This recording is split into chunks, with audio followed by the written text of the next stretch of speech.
মহান মে দিবসের সাথে যোগ হওয়া 2 দিনের সাপ্তাহিক ছুটিতে পর্যটন কেন্দ্রে বেড়েছে পর্যটক সমাগম। প্রায় সব হোটেল রিসোর্টই বুকিং হয়েছে।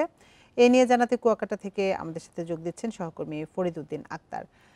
ফরিদ, এই 3 দিনের ছুটিতে কুয়াকাটায় পর্যটক সমাগম কেমন দেখছেন এবং তারা সেখানে গিয়ে কি বলছেন? কোন ধরনের অভিযোগ আছে কিনা পর্যটকদের? বান্ডেল থাকলে প্রতি সেনমানিতে টাকা বাঁচবে। বিকাশ সেনমানি বান্ডেল কিনে জিতুন প্রতি লেনদেনে। শ্রমিক দিবস এবং সাপ্তাহিক 2 দিনের ছুটি সহ মোট 3 দিন ছুটি উপলক্ষে পটুয়াখালীর পর্যটক কেন্দ্র কুয়াকাটায় হাজারো পর্যটকের আগমন করেছে। গতকাল সকাল থেকে পর্যটকের সমাগম বাড়তে শুরু করে। আমি এখন দাঁড়িয়ে আছি সৈকতের জিরো পয়েন্টে। এই মুহূর্তে সৈকতে যে সকল পর্যটকরা রয়েছেন, সকাল হওয়ার কারণে এখন কিন্তু পর্যটক কম রয়েছে। যারা পর্যটক রয়েছেন তারা কিন্তু হোটেল মোটেলেও অবস্থান করেছেন। বেলা বাড়ার সাথে সাথে কিন্তু পর্যটকের কারায় পরিপূর্ণ হয়ে উঠবে।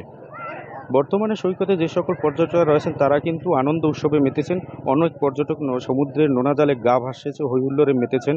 অনেকেই নিজেদের প্রিয়জনদের সাথে সেলফি তুলে সামাজিক যোগাযোগ মাধ্যমে ছড়াচ্ছেন।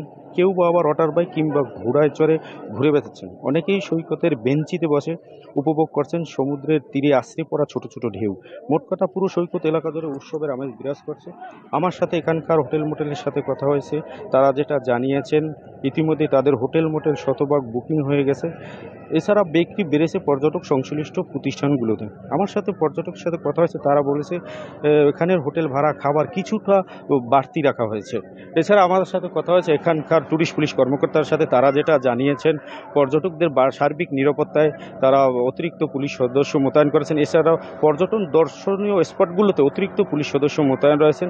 এছাড়া কোনো ধরনের যেন অপ্রীতিকর ঘটনা না ঘটে পুরো সৈকত এলাকা জুড়ে সিসি ক্যামেরা দ্বারা মনিটরিং করা হচ্ছে। এই ছিল কুয়াকাটা সৈকত থেকে আমার কাছে সর্বশেষ। কুয়াকাটা থেকে সবশেষ তথ্য জানাচ্ছিলেন সহকর্মী ফরিদ উদ্দিন।